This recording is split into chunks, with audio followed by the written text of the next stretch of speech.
Mira, hay una cuestión que tiene que ver en primera medida con las cosas que han tenido, que hemos ido cambiando, que tiene que ver con esto de la imagen. Sí, Vamos a separarlo por partes primero. Esto que vos me decís de los registros de filmaciones o registros fotográficos. Tengamos en cuenta que la imagen personal, o sea, mi imagen personal, forma parte de mi identidad. Esto sí, es un derecho y yo tengo una protección, un derecho absoluto sobre mi identidad y todo lo que de mi identidad se desprende. Entonces, la utilización de imágenes de cualquier persona debe ser con expresa autorización. El Código Civil en el artículo 53 regula esto y dice que, genéricamente dice que es salvo que la persona participe en actos públicos o cuando este uso que se hace de la imagen de la persona tenga que ver con fines educativos, fines científicos y demás fines, sí. pero puntualmente un poco las autoridades de lo primero que agarran esto, desde el momento que participa en un acto público, uno resigna ese derecho a la imagen, porque incluso los medios de prensa como ustedes están legalmente facultados para poder compartir imágenes de este tipo. Eso por un lado, pero eso habilita a la policía a formar registros de personas, tomar registros de personas, y es aquí donde el tema se empieza a poner tremendamente vidrioso.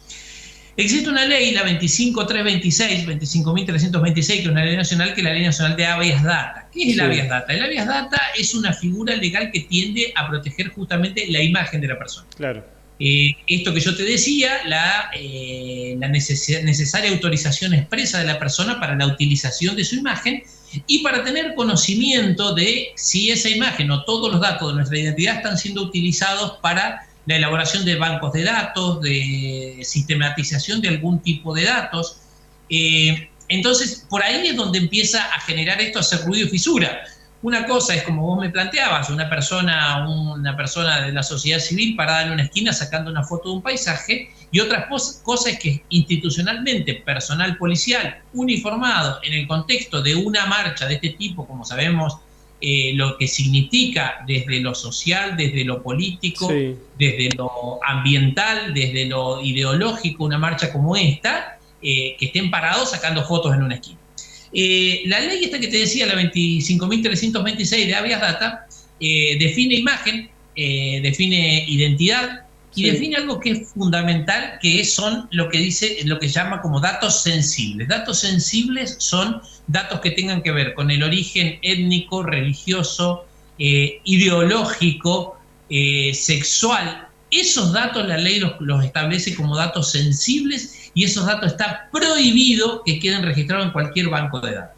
Está prohibido expresamente el tráfico de datos sensibles de las personas, claro. filiaciones sindicales, filiaciones partidarias. Entonces, ante una circunstancia de esta, el vecino podría perfectamente hacer una presentación judicial invocando esta ley de habeas data Sí, para que el personal policial establezca con qué finalidad se están recabando estas imágenes, cuál es la utilidad que se les da y si existe un banco de datos destinado a tal fin. En el caso de que así lo hubiere, que se destruyan estas imágenes o se especifique cuál es la utilidad que se le pretende dar. claro. A ver, generalmente, y aquí lo dicen en la crónica que hacen desde la Asamblea, eh, el personal policial al que se le consultó por esto dice, bueno, son órdenes de nuestros superiores. ¿Puede un superior, un comisario, el jefe de la primera, de la segunda, jefe de la unidad regional, ordenarle a los subalternos que vayan a filmar? ¿Esa orden lo ampara para hacer esto? A ver, dentro del margen, Dante, de las posibilidades, y podemos esperar cualquier cosa.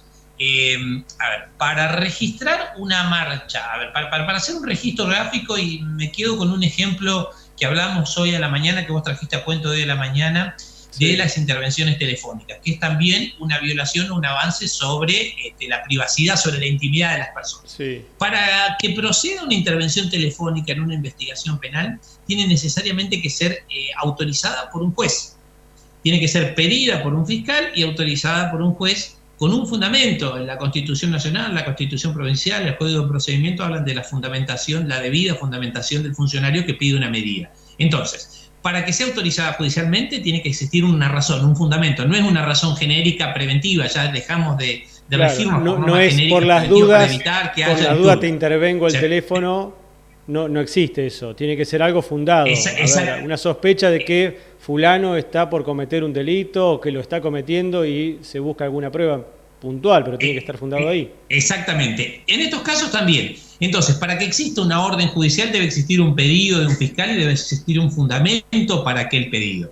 En el caso que no existiera, puede ser que exista alguna disposición de la oficialía o de la plana mayor de la policía, y sería importante determinar cuál es la finalidad de la recopilación de estas informaciones.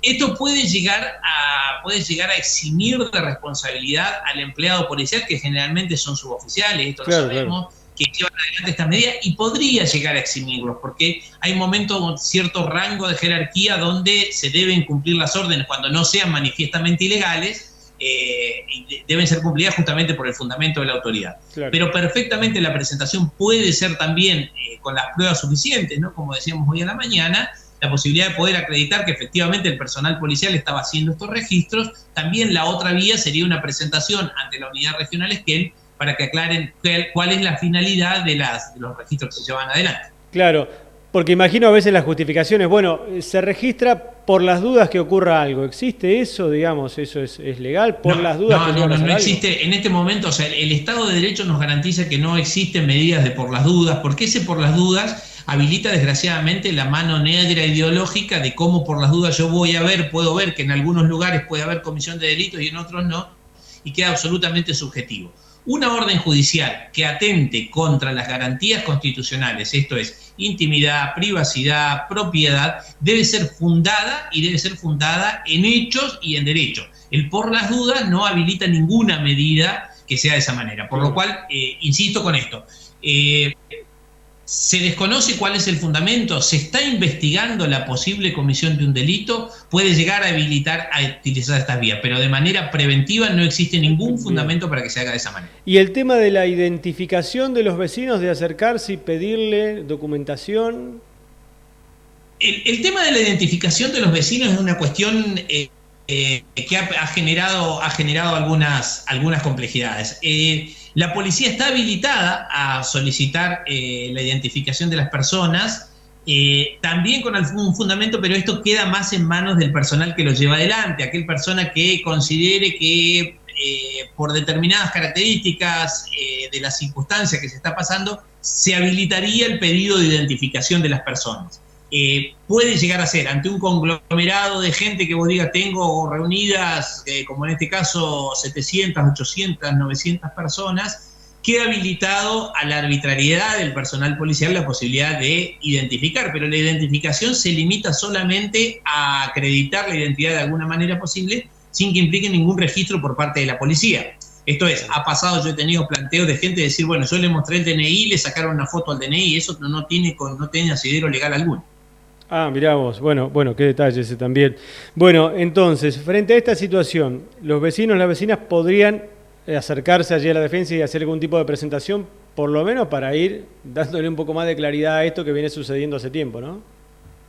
No, la presentación debe ser ante un juez en turno, va a tener que ser con patrocinio de un abogado ante un juez en turno, a través de la figura del habeas data, para poder determinar con las pruebas que consideren que acrediten esta circunstancia, para que a través de la ley de habeas data se intime a las autoridades del caso para que establezcan cuál es la finalidad de los registros y cuáles son los registros que se están elaborando en base a ellos.